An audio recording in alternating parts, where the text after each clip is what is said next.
Perkenalkan, nama saya Adi Cipta Bangun dengan NPM 200920008. Dalam video kali ini, saya akan membahas materi dari mata kuliah model pembelajaran, yaitu model pembelajaran kooperatif tipe Discovery Learning yang diampu oleh Bapak Immanuel Silitonga, SPD, MPD.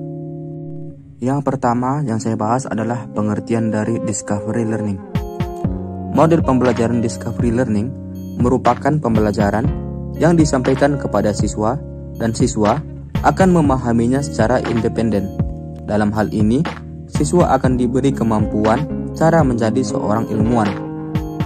Dengan pembelajaran ini, siswa tidak hanya berperan pasif menerima materi pembelajaran, namun juga memprosesnya sampai memahami dan menguasai yang biasa disebut sebagai pembelajaran aktif, sehingga siswa bisa terbiasa untuk menciptakan atau menemukan sebuah ilmu pengetahuan.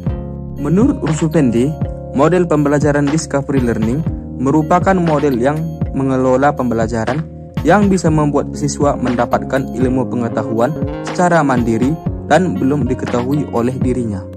Dalam model pembelajaran ini terdiri dari 7 peran siswa. Yang pertama, siswa akan meneliti informasi. Yang kedua, memanipulasi objek. Yang ketiga, melaksanakan percobaan ataupun eksperimen. Keempat, melakukan diskusi ataupun debat. Yang kelima, melihat sudut pandang lain. Keenam, menanyakan sebuah pertanyaan yang lebih dalam dan luas.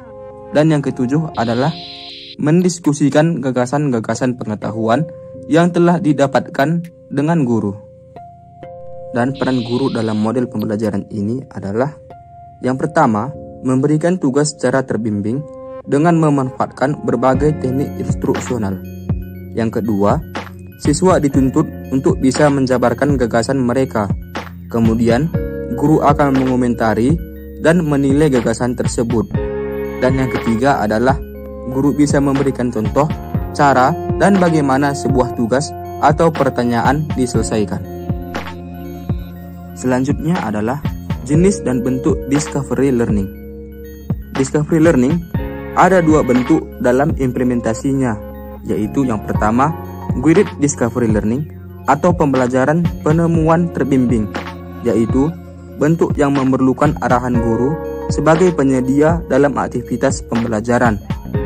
Dan bentuk yang kedua adalah Free Discovery Learning atau pembelajaran penemuan bebas, yaitu bentuk yang bebas di mana siswa harus bisa berperan aktif secara mandiri dan tidak memerlukan fasilitator seperti guru. Dan yang selanjutnya saya bahas adalah tujuan dari model pembelajaran Discovery Learning. Yang pertama itu adalah menyelesaikan masalah. Guru membimbing dan mendorong siswa untuk bisa mencari solusi dengan cara memadukan informasi yang sudah ada dengan informasi baru, serta menjelaskan cara menyederhanakan sebuah pengetahuan. Tujuan yang kedua itu adalah manajemen pelajar. Guru mengizinkan siswa untuk bekerja secara mandiri atau bersama siswa atau orang lain. Dengan fleksibilitas ini, membuat pembelajaran bisa lebih dinamis, karena dengan siswa belajar secara bebas, membuat mereka terhindar dari stres yang tidak perlu dan mereka merasa belajar secara mandiri. Yang ketiga, mengintegrasikan dan menghubungkan. Guru akan mengajari siswa cara mengintegrasikan pengetahuan lama dengan pengetahuan baru. Selain itu, guru juga bisa membuat sebuah pengetahuan terhubung dengan dunia nyata. Caranya bisa dengan memberikan contoh. Pengetahuan lama dan sudah dikenal akan menjadi dasar dari informasi baru. Sehingga saat pengetahuan lama dan informasi baru terintegrasi, maka wawasan siswa akan menjadi luas dan akan menemukan sesuatu yang baru. Keempat, analisis dan interpretasi informasi. Pembelajaran akan berfokus pada proses, bukan pada isi atau hasil. Karena pembelajaran bukanlah sekumpulan fakta dan informasi. Ini menjadikan siswa untuk didorong untuk bisa menganalisis dan menafsirkan ataupun menerjemahkan informasi yang diperoleh daripada menghafal jawaban atau informasi.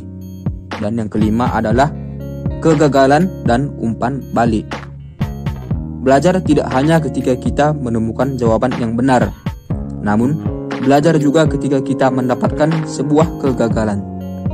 Pembelajaran discovery ini tidak berorientasi pada hasil yang tetap, namun lebih pada hal-hal baru yang ditemukan pada prosesnya.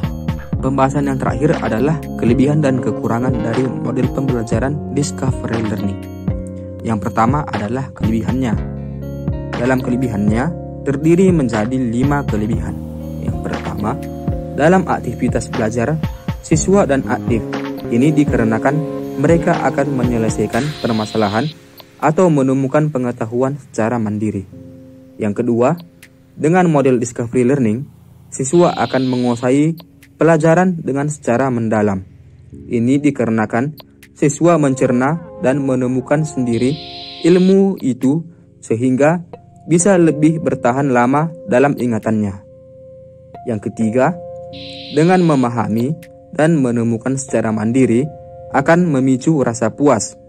Rasa puas tersebut akan memotivasi siswa untuk memahami dan menemukannya lagi. Ini menjadikan minat ataupun motivasi akan berkembang. Kelebihan yang keempat, siswa yang mendapatkan ilmu pengetahuan dengan discovery learning akan lebih sanggup membagi ilmu pengetahuannya di berbagai aspek. Dan yang kelima adalah dengan metode discovery learning, siswa akan terlatih untuk bisa belajar secara mandiri. Dan kekurangan dari model pembelajaran discovery learning adalah yang pertama, model ini akan memicu sebuah anggapan. Setiap pikiran pasti sudah siap untuk belajar.